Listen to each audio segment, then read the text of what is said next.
เราเลยมาให้กำลังใจเหรอคะให้กำลังใจพี่แอนเตอร์เหรอคะ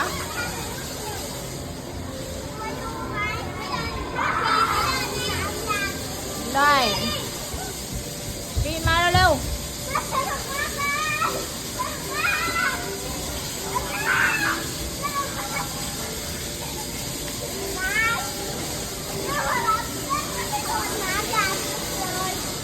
มาเร็วๆ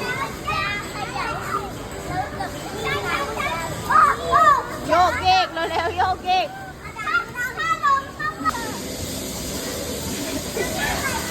ตาสู้ๆเหรอมาพิว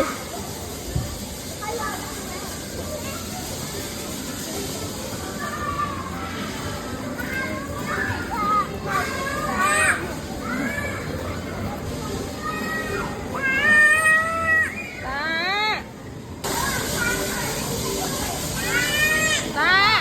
เร็วๆสู้ๆไงชิต้าบอกไงชิต้า